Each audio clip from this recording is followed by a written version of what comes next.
Salut petits et grands, me voici maintenant devant la caméra.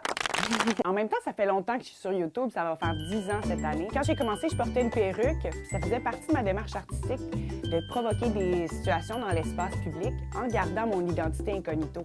Avec ma chaîne, ce que je veux, c'est vous aider à faire des liens avec moi. L'univers est en pleine expansion, le web aussi, on le sait. Tout le monde pollue un peu la géosphère de ses contenus narcissiques. Moi, je voulais être dans la résistance pour produire du contenu sans me soucier de sa viralité. C'est pas le nombre de vues, mais le processus créatif avant tout. Uno, le plus souvent du temps, je suis derrière un ordinateur en train de développer des projets ou faire du montage quand je suis pas en train de créer des projets avec les jeunes. Parce que ça roule vraiment vite dans ma tête, là, puis c'est pas reposant. Plus mon chaos créatif est grand, plus l'écart entre mon cerveau et la compréhension des gens s'agrandit. Donc, pratiquer mon pitch! C'est vrai que je fréquente des soirées de réseautage où il y a des philanthropes, des mécènes, mais je manque vraiment de temps. Quand j'ai l'occasion d'être présente, j'y fais rarement des contacts payants parce que je passe sur une logorée, là. Une logorée, c'est un flot rapide et ininterrompu de paroles. Ça fait comme trop longtemps que j'ai parlé à des adultes, ça fait que là, je me déverse les angoisses sur le monde puis je deviens super lourde. Ça fait que je vais pouvoir me pratiquer ici à être concise et convaincante dans mes pitchs de présentation de projet. Ça se peut que ça plaise pas à tous puis que je dois lire des commentaires qui me perturbent, mais je vais rester ouverte, positive. J'ai hâte de rencontrer des trolls! Mais c'est correct de dire que j'aimerais mieux rencontrer des trolls comme ça que comme ça.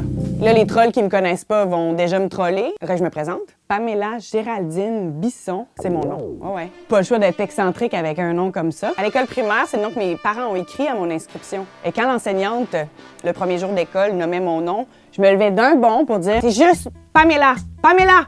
Pam, Ella! » T'as pas su? Puis après, il y a eu la popularité d'Alerte à Malibu. Puis là, je suis comme devenue une ninja pour me défendre de la moquerie habituelle.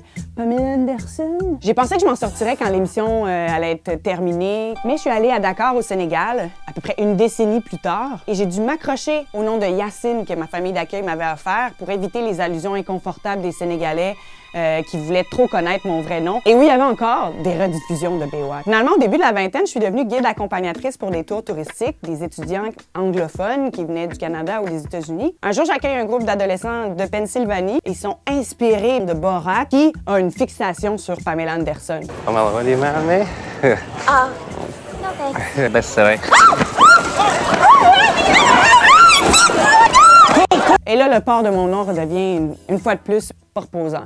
Je suis devenue Pammy Poppins quand mon ami King Abid m'a surnommée comme ça. J'ai pensé que c'était un surnom qui m'allait très bien. Je l'ai adopté pour personnifier ma démarche artistique. En commençant le Machin Club, j'ai mis de côté ma façon de penser et parler au jeu pour parler au nous. Je vais continuer à faire la même chose ici, mais vous allez vite comprendre que j'ai besoin de vous pour que mes idées prennent du sens et pour augmenter la force du nous. Je suis une artiste, je suis une vidéaste, je suis une idéatrice, une animatrice, une médiatrice culturelle qui veut produire les arts médiatiques avec et pour le jeune public. Mes actions sont au service de mes projets artistiques et de l'innovation sociale. J'ai pas fondé un service de garde, là, ni un organisme de loisirs où il y a du parascolaire. Les enfants qui sont près de moi dans la création sont des collaborateurs artistiques, c'est pas des enfants que je garde. All right? Got this? On pourrait prendre un autre plan devant le Parlement, comme en contre-plongée. La semaine prochaine, je vous raconte comment les grenouilles sont devenues le point de départ d'un projet de web-série immense. Je vais être ici tous les lundis, passez me voir pour rien manquer ou abonnez-vous. Merci d'être là. À bientôt, à la semaine prochaine!